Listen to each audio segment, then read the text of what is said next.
부대 식당 이모에게 반찬 투정하며 식판을 던진 상병의 최후, 내 아내다. 여단장의 한마디에 병영은 뒤집어졌다.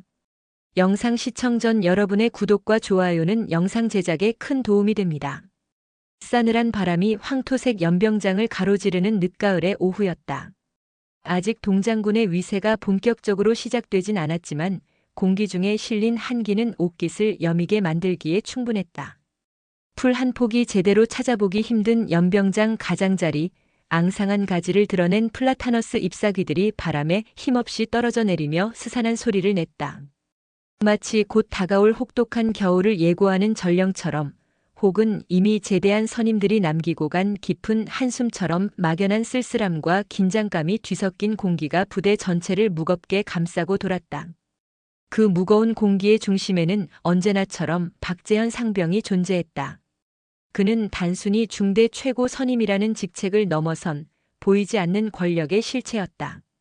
그의 거친 말투와 위압적인 행동은 하나의 규율처럼 내무반을 지배했고, 그의 눈빛 하나 손짓 하나에 신병들은 물론 어지간한 선임들조차 숨을 죽였다. 마치 거미줄처럼 촘촘하게 얽힌 그의 영향력 아래 이곳은 그만의 작은 왕국이나 다름없었다. 간부들조차 그의 심기를 건드려 중대 분위기를 해치느니 적당히 그의 비위를 맞추며 병사 통제를 그에게 일임하는 듯한 암묵적인 분위기마저 감돌았다. 그날 점심 식당 안은 바깥의 스산함과는 대조적으로 뜨거운 김과 음식 냄새, 그리고 보이지 않는 팽팽한 긴장감으로 가득 차 있었다.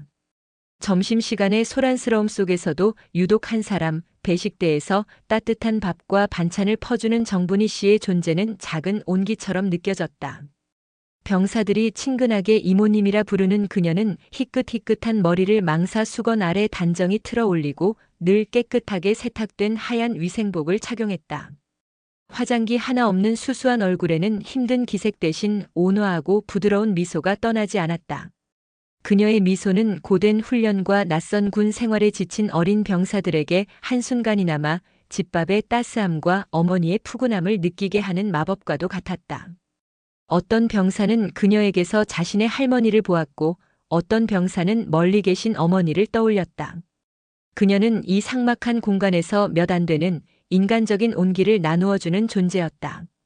하지만 가끔, 아주 가끔 그녀의 미소 뒤편으로 스쳐 지나가는 깊은 시름이나 알 수 없는 고독의 그림자를 이도현 이병은 어렴풋이 느끼곤 했다. 그것은 너무나 순간적이어서 착각인가 싶었지만 뇌리에 희미한 잔상으로 남았다. 그러나 박재현 상병에게 있어 정분희 씨의 푸근함이나 온화함 따위는 안중에도 없는 듯했다.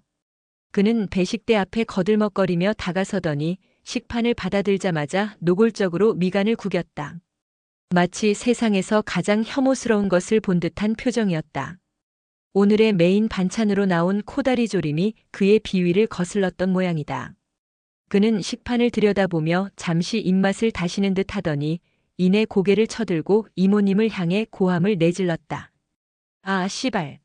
이게 반찬이냐? 이게 사람이 먹는 음식이야? 멀건 국물에 뼈다귀만 쳐넣고 뭐 이따위 걸 돈 주고 사 먹으라고 내놨어? 개밥도 이것보단 정성스럽겠다 빌어먹을. 박재현의 고함과 함께 그의 손에 들려있던 식판이 허공으로 포물선을 그렸다. 요란한 금속성 파열음과 함께 식판은 바닥에 나뒹굴었고 그 안에 담겨있던 코다리 조림과 김치, 멀건 된장국이 사방으로 처참하게 흩뿌려졌다. 붉은 코다리 양념 국물이 정분희 씨의 새하얀 위생복 앞치마와 소매에 점점이 튀어 흉측한 얼룩을 만들었다. 식당 안의 모든 소리가 거짓말처럼 일순간 멈췄다. 왁자지껄하던 병사들의 대화 소리, 숟가락과 식판이 부딪히는 소리, 배식대의 철그럭거리는 소리까지 전부 박재현의 포효하는 분노 앞에 삼켜져 버린 듯했다. 싸늘한 정적만이 식당 안을 가득 메웠고 시간마저 멈춘 듯했다. 식사를 하던 수백 명의 병사들은 모두 약속이나 한 듯 고개를 숙였다. 몇몇은 흘깃거리며 이쪽을 훔쳐보았지만 누구 하나 선뜻 나서서 박재현의 광기 어린 행동을 말리거나 모욕당한 이모님을 도우려 하지 않았다. 아니, 정확히는 하지 못했다는 편이 맞을 것이다. 박재현이 구축해놓은 공포의 왕국에서 그의 권위는 절대적이었고 그의 심기를 건드리는 것은 곧 끔찍한 보복을 의미한다는 것을 모두가 지난 경험들을 통해 뼈저리게 학습했기 때문이었다. 이등병 이도현은 자신도 모르게 아래 입술을 세게 깨물었다. 이 사이로 비릿한 피맛이 느껴지는 듯했다. 훈련소를 거쳐 자대 배치를 받은 지 이제 겨우 2달 남짓. 그는 아직 이 부대의 살벌한 생리에 완전히 익숙해지지 않았지만 눈앞에서 벌어지고 있는 이 광경이 얼마나 부당하고 폭력적인지는 인간의 본능으로 명확히 알 수 있었다.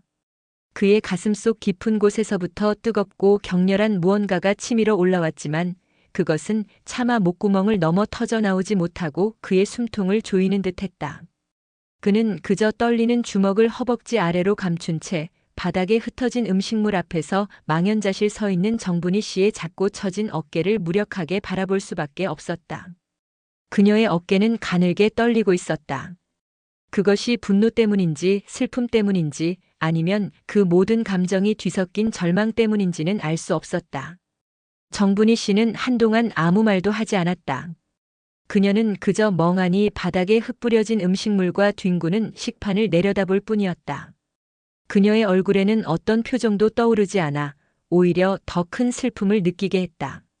잠시 후 그녀는 천천히, 아주 천천히 허리를 숙여 바닥에 나뒹구는 식판과 음식물들을 하나씩 주워 담기 시작했다. 그 과정에서 그녀의 속눈썹에 매달린 투명한 물방울이 식당 천장의 낡은 형광등 불빛에 반짝이며 바닥으로 떨어지는 것을 이도현은 보았다. 그러나 그녀는 끝내 소리내어 울지 않았다. 마치 이 모든 모욕과 슬픔, 분노를 자신의 안으로 더 깊은 곳으로 묵묵히 삼키고 있는 듯 보였다. 박재현은 그런 그녀를 향해 경멸과 조소가 뒤섞인 눈빛을 한 번 더 던지고는 재수없게 진짜 밥맛 떨어지네. 라는 말을 나지막이 내뱉고는 아무 일도 없었다는 듯 유유히 식당을 빠져나갔다. 그의 발소리가 멀어지자 멈췄던 식당 안의 시간은 다시 흐르기 시작했지만 이전의 소란스러움은 찾아볼 수 없었다. 무거운 침묵과 불편한 공기만이 남았을 뿐이었다. 그날 오후 부대의 분위기는 평소보다 훨씬 더 무겁게 가라앉아 있었다. 마치 폭풍 전야처럼 불길한 정적이 감돌았다. 박재현 상병은 내무반에 돌아와서도 아무렇지 않은 듯 큰 소리로 농담을 던지고 후임들에게 시비를 걸었지만 그 의기양양함 뒤에는 어딘지 모르게 불안한 기색이 스며 있는 듯했다. 그를 제외한 대부분의 병사들은 서로 눈치를 보며 말을 아꼈고 특히 점심시간에 그 끔찍한 광경을 목격했던 이들은 어딘가 심하게 불편한 표정을 감추지 못했다. 이도현 이병에게는 그 장면이 마치 고장난 영상이 필름처럼 머릿속에서 끊임없이 반복 재생되었다. 이모님의 떨리던 가녀린 손 애써 감추려 했지만 끝내 흘러내린 눈물 한 방울, 바닥에 처참하게 널브러진 음식들, 그리고 그 모든 것을 바로 눈앞에서 지켜보면서도 비겁하게 침묵했던 자신의 무력하고 초라한 모습. 그는 밤새 잠을 이루지 못하고 뒤척였다. 자괴감과 분노, 알 수 없는 불안감이 뒤섞여 그의 가슴을 답답하게 짓눌렀다. 다음 날 아침 식당은 굳게 닫혀 있었다. 평소라면 구수한 밥 짓는 냄새와 함께 활기찬 목소리들이 새어나왔을 시간이지만 식당 문은 굳게 잠겨 있었고 주변은 쥐 죽은 듯 고요했다. 배식 시간이 다 되어 식당 앞에 모여든 병사들은 수군거리기 시작했다. 이모님 오늘 무슨 일 있으신가? 어제 그 일 때문에 안 나오시는 거 아니야? 불안한 추측들이 오가는 가운데 누군가 식당 출입문 손잡이에 위태롭게 걸려있는 작은 종이 한 장을 발견했다. 하얀 편지지에는 단정하지만 어딘지 모르게 힘이 쭉 빠진 듯한 가늘게 떨리는 글씨체로 이렇게 적혀 있었다. 귀한 아들들, 부족한 음식이나마 따뜻하게 잘 보살피려 애썼습니다. 마음처럼 되지 않아 늘 죄송했습니다. 부디 몸 건강히 지내십시오. 죄송합니다. 그리고 고맙습니다. 짧은 글귀였지만 그 행간에는 깊이를 알 수 없는 슬픔과 체념, 그리고 어쩌면 마지막까지 놓지 않으려 했던 애정이 동시에 담겨 있는 듯했다. 죄송합니다라는 말이 2번이나 반복된 것은 그녀가 느꼈을 상처와 자책감의 크기를 짐작하게 했다.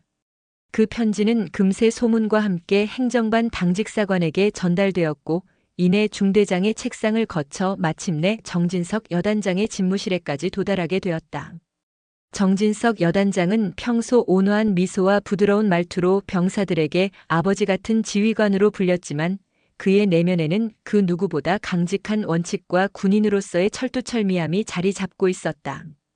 그는 병사들의 복지와 인격을 진심으로 존중하고 아끼는 지휘관이었지만 동시에 군의 기강과 명예가 훼손되는 일에 대해서는 그 어떤 타협도 용납하지 않는 인물이었다.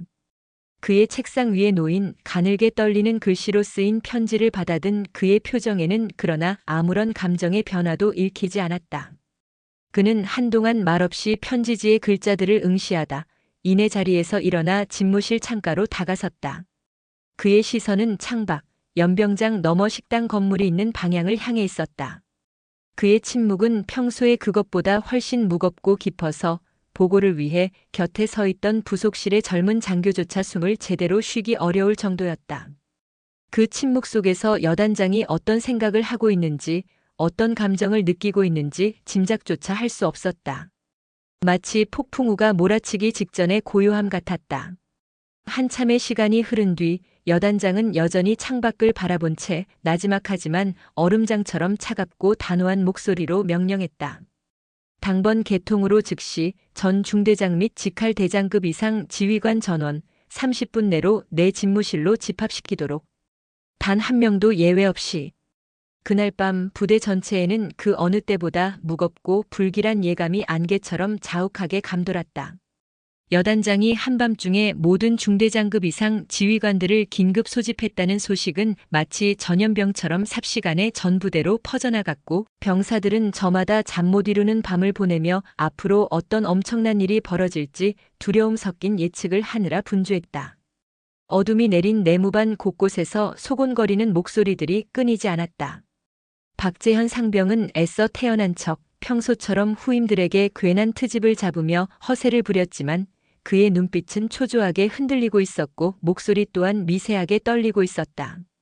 어쩌면 그의 폭력적인 언행과 이모님의 부재, 그리고 여단장의 심상치 않은 움직임 사이에 어떤 연관성이 있을지도 모른다는 것을 짐승 같은 본능으로 감지했을지도 모른다. 그는 밤새 담배만 태우며 불안감을 떨치려 애썼지만 불길한 예감은 그림자처럼 그를 따라다녔다. 다음 날 새벽 동쪽 하늘이 희미하게 밝아오기도 전에 전 사단 병력이 즉시 연병장에 집결하라는 날카로운 비상 사이렌 소리가 정적을 갈랐다. 평소의 아침 점호 시간보다 훨씬 이른 그야말로 새벽 기습과도 같은 명령이었다.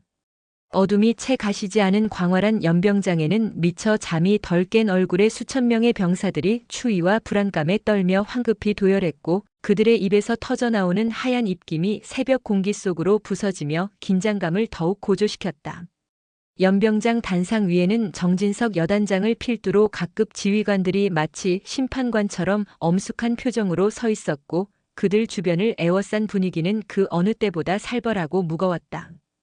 그 어떤 훈련 상황보다도 더한 압박감이 연병장 전체를 짓눌렀다.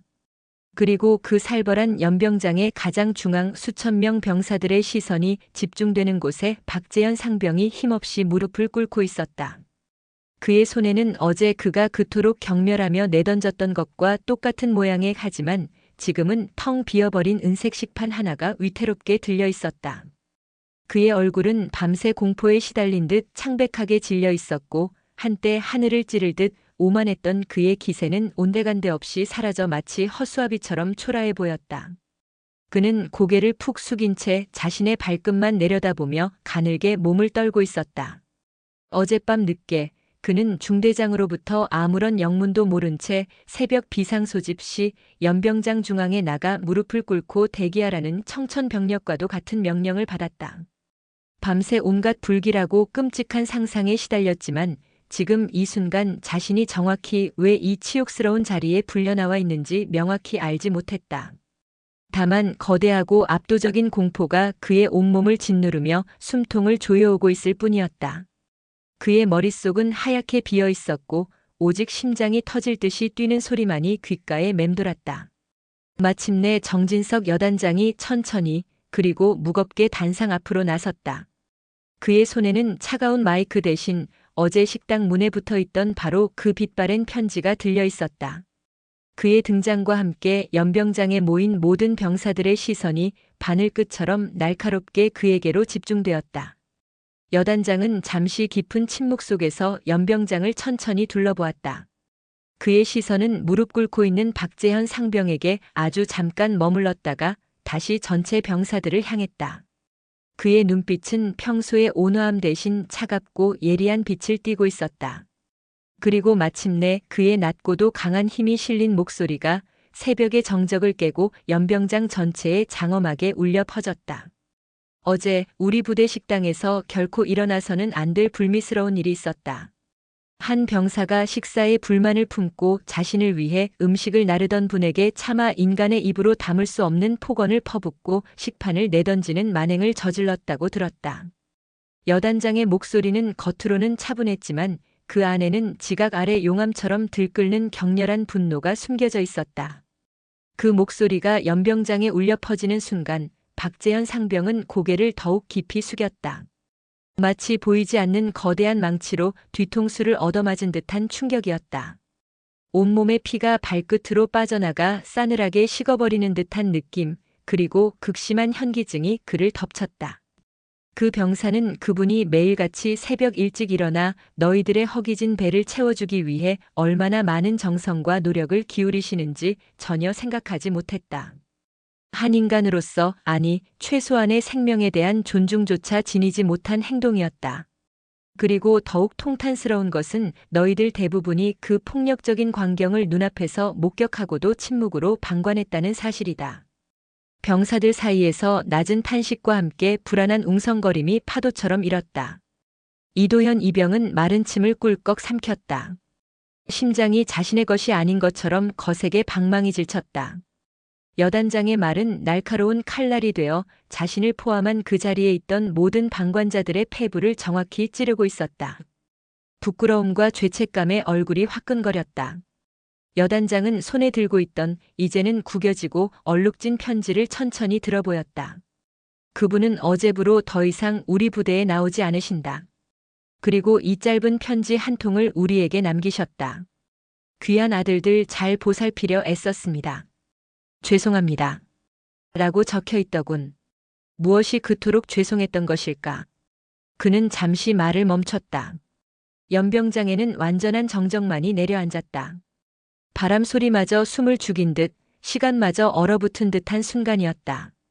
수천 명의 병사들은 숨소리조차 내지 못하고 여단장의 다음 말을 기다렸다. 여단장은 차갑고도 슬픈 눈빛으로 무릎 꿇고 있는 박재현을 똑바로 응시하며 이전보다 더욱 낮고 그러나 연병장 끝까지 전달될 만큼 무겁고 단호한 목소리로 다음 말을 이어갔다. 자네들이, 그리고 특히 박재현 상병, 자네가 그토록 경멸하고 함부로 대했던 그분은 다름 아닌 내 아내요. 순간 연병장 전체가 마치 거대한 얼음덩어리처럼 그대로 얼어붙었다. 병사들은 믿을 수 없다는 경악과 충격이 뒤섞인 표정으로 멍하니 서로를 쳐다보거나 넋이 나간 채 여단장을 바라보았다. 시간도 공기도 모든 것이 정지된 듯 했다. 박재현 상병은 마치 전기 충격을 받은 것처럼 고개를 번쩍 쳐들었다. 그의 두 눈은 공포와 혼란, 그리고 도저히 믿을 수 없는 이 잔혹한 현실에 대한 처절한 절망감으로 가득 차 핏발이 서 있었다. 여단장의 아내라고. 매일같이 자신들에게 밥을 퍼주던 그저 평범하고 힘없는 식당의 이모님이 감히 하늘처럼 우러러보던 여단장님의 사모님이라고. 그는 온몸이 통제불능 상태로 사시나무처럼 떨리기 시작했다. 자신이 저지른 행동의 엄청난 무게가 그제야 시커먼 해일처럼 그의 존재를 덮쳐왔다. 그것은 단순한 반찬 투정이나 순간의 분노 표출, 혹은 선임으로서의 가벼운 갑질이 아니었다. 그는 자신이 목숨처럼 섬겨야 할 최고 지휘관의 가장 소중한 사람에게 그의 명예와 자존심에 씻을 수 없는 모욕과 상처를 준 것이었다. 그의 세계가 산산조각 나는 소리가 들리는 듯했다. 이도현 이병 역시 온몸에 소름이 돋는 듯한 엄청난 충격에 휩싸였다. 여단장 사모님이라니. 그토록 온화하고 따뜻했던 자신에게 아들 같아서 더 챙겨주고 싶다며 반찬 하나라도 더 주려 했던 그 이모님이 이 부대의 최고 지휘관인 여단장님의 부인이었다니. 그는 지난 몇 달간 이모님과 나누었던 짧고 소박했던 대화들을 떠올렸다. 힘들어도 군 생활 씩씩하게 잘 마치라는 진심 어린 격려, 가끔씩 건네주시던 따뜻한 음료수 한 잔. 그 모든 것이 가식 없는 순수한 진심이었음을, 그리고 그 진심 뒤에는 이처럼 상상조차 할 수 없었던 엄청난 신분이 숨겨져 있었음을 그제야 깨달았다. 동시에 참을 수 없는 죄책감이 그의 온몸을 짓눌렀다. 자신은 그저 비겁한 방관자였다. 그토록 고귀하고 따뜻한 마음을 가진 분이 부당한 모욕을 당하는 순간에 아무것도 하지 못하고 침묵했던 것이다. 여단장은 말을 이었다. 그의 목소리에는 깊이를 알 수 없는 슬픔과 함께 강철 같은 결의가 서려 있었다. 내 아내는 그저 자신의 자리에서 묵묵히 봉사하는 삶을 살고 싶어 했다. 화려하고 형식적인 여단장 사모님의 역할보다는 매일 고된 훈련과 내무 생활에 지친 병사들에게 따뜻한 밥 한 끼라도 직접 정성껏 챙겨주는 것이 자신에게 더 큰 기쁨이자 보람이라고 늘 말했다. 그래서 자신의 신분을 철저히 숨기고 이곳 식당에서 조용히 일해왔던 것이다. 나는 그런 아내의 소박하지만 진실된 뜻을 존중했다. 하지만 이런 치욕과 모멸까지 감수하라고 한 적은 결코 없다. 그는 천천히 단상에서 내려와 무릎 꿇고 있는 박재현에게로 한 걸음 한 걸음 다가섰다. 그의 군화가 연병장 바닥에 닿는 소리가 유난히 크고 무겁게 들렸다. 박재현 상병. 자네는 군인으로서의 명예와 긍지를 스스로 내팽개쳤고 한 인간으로서 지켜야 할 최소한의 도리마저 저버렸다. 자네가 어제 내던진 것은 단순한 식판이 아니었다. 그것은 자네를 포함한 우리 모두를 위해 묵묵히 헌신하는 한 고귀한 사람의 마음에 비수처럼 던져진 날카로운 돌멩이였고 우리 군 전체의 얼굴에 씻을 수 없는 먹칠을 한 추악한 행위였다. 박재현은 이제 더 이상 아무런 생각도 할 수 없었다. 그의 머릿속은 완전히 하얗게 비어 있었고 여단장의 모든 말은 마치 아주 멀리서 들려오는 먹먹한 천둥 소리처럼 그의 귀를 웅웅거리며 때릴 뿐이었다. 그는 그저 동물적인 본능으로 용서를 빌어야 한다는 생각에 사로잡혀 여단장님, 제가 정말 죽을 죄를 지었습니다. 정말 몰라 뵀습니다. 제발 용서해 주십시오. 라며 땅바닥에 머리를 찌우며 울부짖기 시작했다. 그의 울음소리는 처절하고 애처로웠지만 연병장의 도열한 수천의 병사들 중 그 누구도 그에게 동정의 시선을 보내지 않았다. 오히려 싸늘한 경멸과 분노가 담긴 시선만이 그에게 쏠릴 뿐이었다. 여단장은 그의 처절한 울부짖음에도 조금도 흔들리지 않고 말을 계속했다. 이 사건을 단순한 개인의 일탈로 치부하지 않겠다. 이것은 우리 부대 전체에 만연한 잘못된 권위의식과 인간 존중의 부재가 드러난 명백한 징후다. 따라서 이 사건을 계기로 우리 사단 전체의 병영 문화를 근본부터 바로 세울 것이다. 그리고 오늘 이 시간부로 우리는 감사의 의무화를 전면적으로 시행한다. 너희들은 매일 아침 일과 시작 전 너희를 위해 존재하는 모든 것들에 대해 진심으로 감사하는 시간을 가질 것이다. 식사 전에는 너희 앞에 놓인 음식과 그 음식을 만들기 위해 수고한 모든 분들의 노고에 감사하고 잠자리에 들기 전에는 오늘 하루 무사히 임무를 마치고 동료들과 함께 있음에 감사하라. 감사는 더 이상 선택이 아니라 의무다. 그것이 바로 인간됨의 가장 기본이자 전우애를 다지는 첫걸음이기 때문이다. 그의 선언은 단호하고 확고했다. 감사의 의무화라는 다소 생소하고 강압적으로 들릴 수 있는 조치에 병사들은 순간 당황한 기색을 보였지만 그 누구도 감히 이의를 제기할 수 없었다. 이모님의 그 짧지만 슬픈 편지와 여단장의 진심 어리고도 단호한 호소는 그들의 굳어있던 마음에 거대한 파문을 일으키기에 충분했다.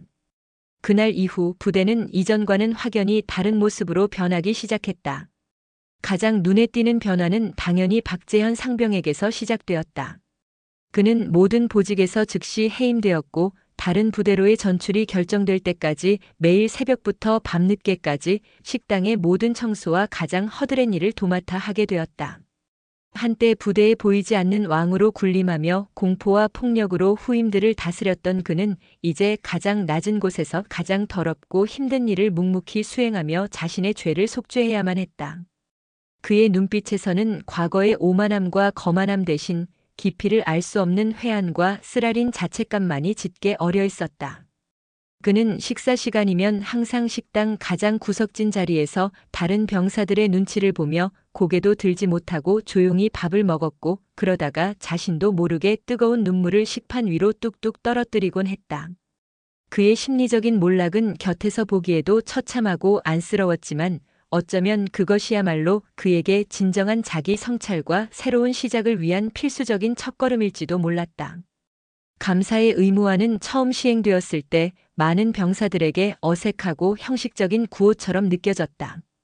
병사들은 아침 저녁으로 정해진 시간에 다소 멋쩍게 감사 구호를 외치고 주말이면 의무적으로 감사 편지를 작성하는 시간을 가져야 했다. 하지만 시간이 흐르면서 아주 조금씩이지만 분명한 변화의 바람이 불기 시작했다.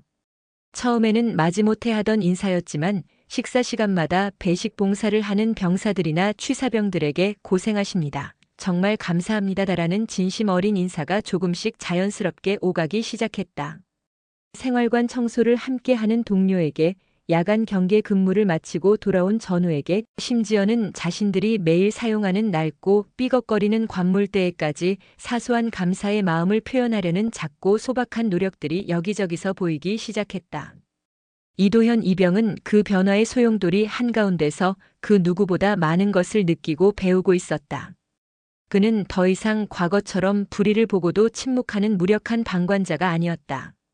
그는 용기를 내어 이모님께 진심으로 사죄하고 감사하는 마음을 담은 긴 편지를 써서 전달했고, 동기들과 함께 자발적으로 식당 주변 환경 개선 봉사활동에 참여하여 낡은 페인트를 새로 칠하고 화단을 가꾸었다. 그는 처참하게 무너진 박재현 상병의 모습을 지켜보면서 폭력적인 권력의 허망함과 그 끝을 생생하게 목격했고, 동시에 정진석 여단장의 단호한 결단과 인간적인 고뇌 속에서 진정한 리더십이란 무엇인지를 어렴풋이나마 깨달았다. 그리고 무엇보다 감사라는, 평소에는 너무나 당연하게 여겼던 그 두 글자가 가진 엄청난 무게와 힘을 절실히 깨달았다. 그것은 단순히 예의범절의 문제가 아니라 서로의 존재를 존중하고 공동체를 건강하게 지탱하는 가장 근본적이고도 강력한 가치였다. 몇 달의 시간이 흐른 후 정진석 여단장의 아내, 이제는 모두가 사모님 또는 여전히 친근하게 이모님이라 부르는 정분희 씨가 아무런 예고 없이 조용히 부대를 다시 찾았다는 소문이 파다하게 돌았다. 그녀는 예전처럼 매일 식당에서 고된 일을 하지는 않았지만 가끔씩 주말이나 특별한 날에 병사들을 찾아와 손수 만든 따뜻한 간식을 나눠주며 그들의 안부를 묻고 격려해 주었다고 한다. 그녀가 부드러운 미소와 함께 나타날 때면 병사들은 이전과는 전혀 다른 진심에서 우러나오는 존경과 감사의 눈빛으로 그녀를 맞이했고, 식당 안은 그 어느 때보다 훈훈한 온기로 가득 찼다. 박재현 상병은 결국 수개월간의 반성과 봉사 끝에 다른 사단의 외딴 부대로 전출되었다. 그가 그곳에서 어떤 군 생활을 이어갔는지, 어떤 사람으로 변화했는지에 대해서는 정확히 알려진 바가 없었다. 다만 그가 부대를 떠나기 바로 전날 밤 아무도 없는 생활관 구석에서 이도현 이병에게 다가와 아주 작고 갈라지는 목소리로 정말 미안했다. 그리고 이상하게 들릴지 모르겠지만 고맙다라는 알 수 없는 말을 떨리는 목소리로 남기고 황급히 사라졌다는 이야기가 동기들 사이에서만 조용히 전해질 뿐이었다. 그 마지막 고맙다는 말이 과연 무엇을 의미하는 것이었는지 이도현도, 그리고 어쩌면 박재현 그 자신조차도 명확히 알지 못했을 것이다. 하지만 그 짧고 어색했던 한마디 속에는 분명 어떤 회개와 변화의 작은 씨앗이 어렵게나마 담겨 있었을 것이라고 이도현은 믿고 싶었다. 시간은 쏜살같이 흘러 이도현도 어느덧 제대를 코앞에 둔 말년 병장이 되었다. 그는 석양이 붉게 물드는 연병장을 물끄러미 바라보며 문득 몇 해 전 그날의 충격적인 사건을 떠올렸다. 박재현 상병의 처절했던 절규, 정진석 여단장의 서슬퍼런 분노와 그 이면에 숨겨져 있던 깊은 슬픔, 그리고 전 부대원이 한마음으로 함께 배우고 깨달았던 감사라는 단어의 진정한 의미. 그것은 그의 파란만장했던 군 생활 전체를 관통하는 가장 강렬하고도 소중한 기억이자 잊을 수 없는 교훈이었다. 그는 앞으로 다가올 치열한 사회에 나가서도 이 기억과 교훈만큼은 결코 잊지 않으리라고 굳게 다짐했다. 세상 모든 존재와 스쳐 지나가는 인연에 대한 진심 어린 감사, 그리고 그 감사를 부끄러워하지 않고 적극적으로 표현할 줄 아는 용기.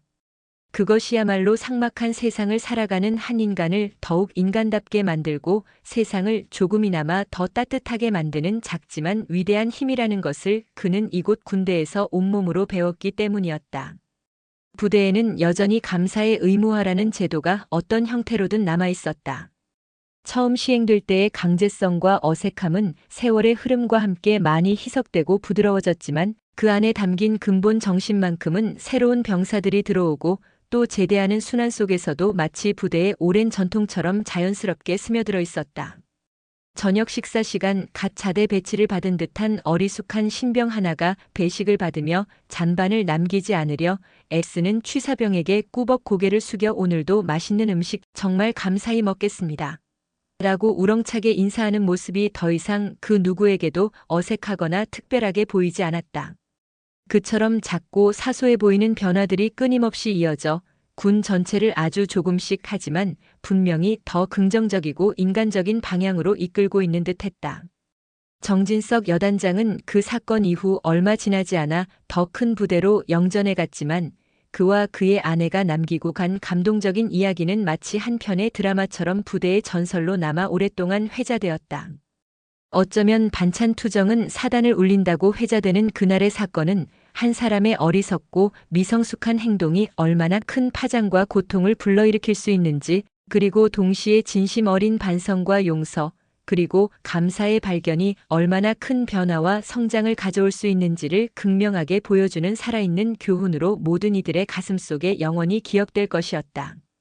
세상은 여전히 때때로 불합리하고 폭력적이며 이해할 수 없는 일들로 가득 차 있지만 그럼에도 불구하고 그 어둠 속에서도 아주 작은 감사의 씨앗 하나가 결국에는 절망을 넘어 거대한 희망의 숲을 이룰 수 있다는 희미하지만 끈질긴 가능성처럼. 그리고 어쩌면 그 작은 가능성을 믿고 실천하려는 노력이야말로 우리가 붙잡아야 할 가장 절실하고도 아름다운 현실일지도 모른다는 깊고도 긴 여운을 남기면서 말이다.